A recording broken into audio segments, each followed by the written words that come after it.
The Old Man and the Sea by Ernest Hemingway is a short story that seems simple enough, but there are many life lessons interwoven throughout. At the heart of the story is an old Cuban fisherman who never gives up. The old man lives a tough life of unending struggle with fate and chance. His life is hard, but he works hard, maintains his integrity and inner dignity, doesn't complain, doesn't make excuses, doesn't boast, and he never surrenders. These are all qualities that we need to be successful in life. Before we get into the lessons, let's do a quick summary. Santiago is an old and experienced fisherman who hasn't caught a fish in 84 days, but he doesn't give up. On the 85th day, he goes further out into the sea in his small boat, and he hooks a giant marlin.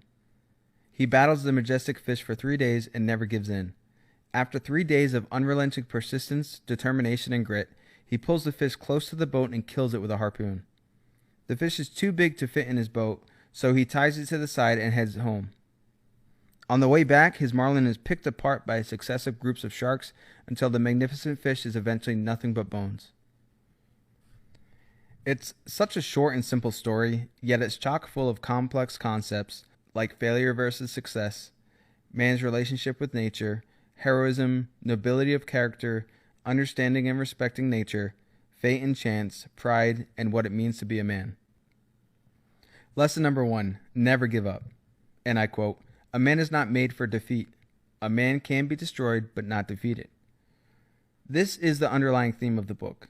Live your life to your fullest potential. Never give in, never surrender. Our lives might end, a man can be destroyed, but the impressions we have made will go on. Our legacy is what remains after we are destroyed. What is your legacy? Santiago had nothing but an old broken boat and an old broken body. Although he is old and doesn't have much to show materialistically, his eyes remain the same color as the sea and are cheerful and undefeated. His spirit cannot be defeated. He hasn't given up and continues to live his life his way. To him, a man's legacy comes from maintaining their integrity. He's gone out to sea 84 days in a row without a catch, but he keeps trying. He knows if he keeps trying, he will eventually succeed. And he does. Although the flesh was eaten by the sharks, he did catch the biggest fish anyone has seen. In life, you have to try your best no matter what comes your way. Obstacles will arise, and they will challenge you, but they will also shape you and help you grow. And here's another quote from the book. "Then the fish came alive with his death in him, and rose high out of the water, showing all his great length and width, and all his power and his beauty." The fish is like Santiago in a way. Right before the fish died, it came alive for one final surge, just like the old man is at the end of his life and is giving one final surge at life. He returns without his reward, the fish, but he does return with his reputation revitalized. According to Hemingway, man was most alive when facing death. How someone reacts to a situation says a lot about their character. It's in these struggles where individuals achieve glory. The old man says, "I am too old to club sharks to death, but I will try as long as I have the oars and the short club and the tiller. I'll fight them until I die." As Santiago heads home with the marlin, he realizes sharks will come to pick at the fish. At first he thinks he's too old to defend the prize, but when they come, he puts up a very good fight, even killing a few of the sharks. You're never too old to put up a good fight. That brings us to lesson number 2. Success is how you define it. Hemingway makes us think about what success really means in this book. Is success attaining a certain status level, or having a lot of money? Santiago was at the lowest end of the social ladder, had little money, but lived by a different philosophy of what success means. Success to him meant living by his values. He preferred to live by qualities such as integrity and hard work.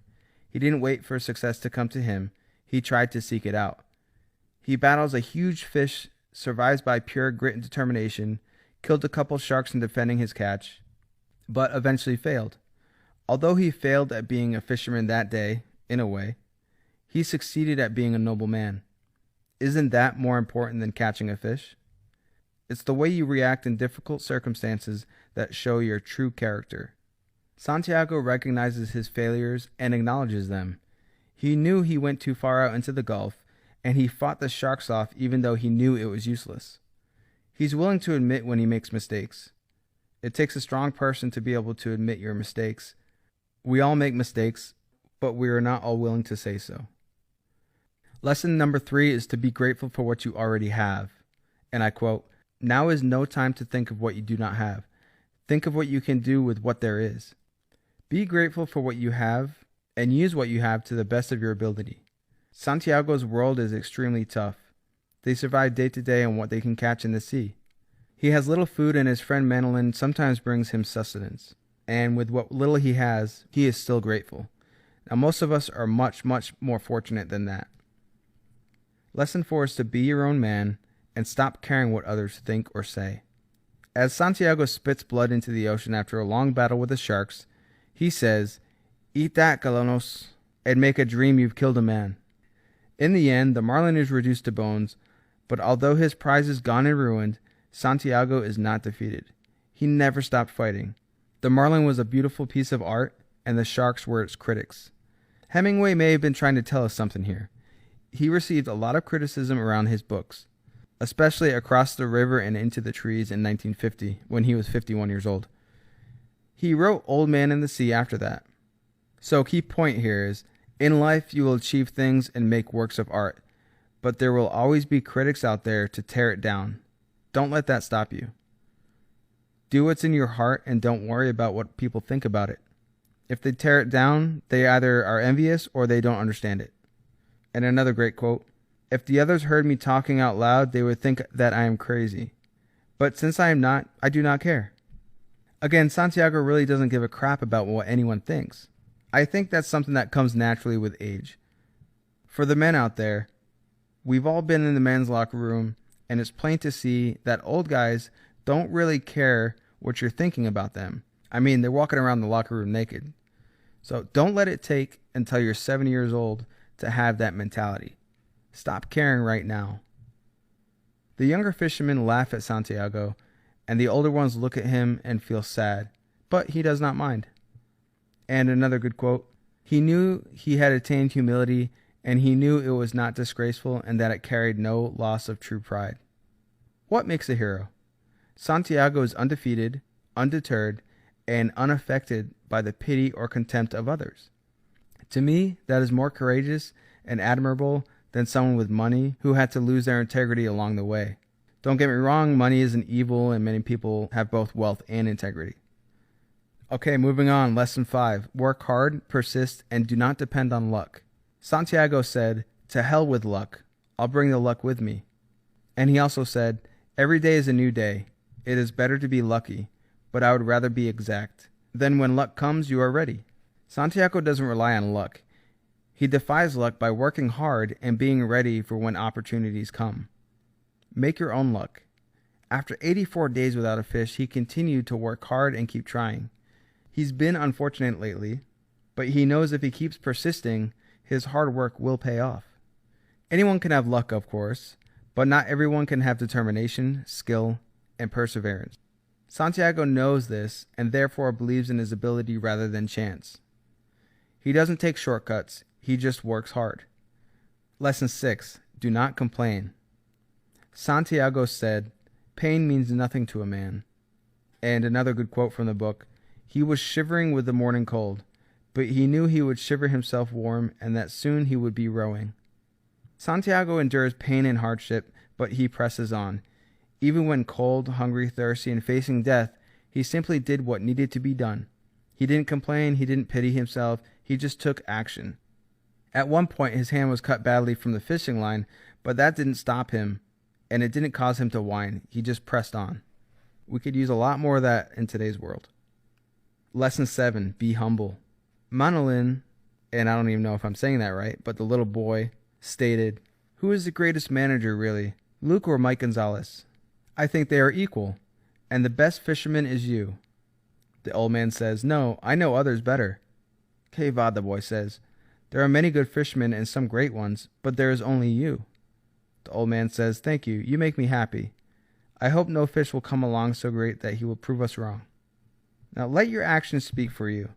When you brag, you're just showing your insecurities, so be humble. Lesson 8 is to set an example for the youth. Santiago is kind of a sage to the boy, Manolin. He shares his experiences and knowledge with the young boy. He teaches him qualities a man should possess, and he respects the boy. You should respect everyone in life, whether they're above you, below you, or your peer. Lesson 9 is to be determined in what you aim to do. And I quote, I may not be as strong as I think, but I know many tricks and I have resolution. Santiago realizes he may not be as strong as he thinks, and he may not be the best fisherman, but he has determination on his side, and that is why he will win. You don't have to be the best at something, you just have to keep at it unremittingly. Lesson 10, there is only one you. There are many good fishermen and some great ones, but there is only one you. So with that said, don't compare yourself to anyone else, ever. You are unique. Do what makes you happy, fulfill your purpose, and don't worry about others' expectations, opinions, and so on. You're here for a purpose, so find it. When you do find it, work hard and don't let anyone hold you back. And the last lesson is to understand and respect nature. And I quote, the fish is my friend too. I have never seen or heard of such a fish, but I must kill him. I'm glad we do not have to try and kill the stars. Imagine if each day a man must try to kill the moon, he thought. In this quote, he's contemplating his place in the world and the nature of everything else in the universe. He has some inner conflicts about killing such a strange and beautiful creature, but he has to in order to survive. He respects the marlin and relates to the fish in a way. He doesn't quite understand why things are the way they are, but he understands that it's just a natural order of the world. Santiago states that it doesn't matter whom kills whom, but he will not stop until one of them is dead. He reflects on his actions towards nature and sees the constructive and destructive aspects of it. We should all take time to reflect on the nature of the universe and our place in it. We should also always respect nature because we are a part of it. He also shows respect and compassion for his enemy, which is the fish, when he states, "Fish, I love and respect you." We should all take the time to reflect on nature and our own nature. That wraps it up for Old Man in the Sea. I hope you enjoyed it. If you did, give a like and subscribe. And I'll see you guys next time.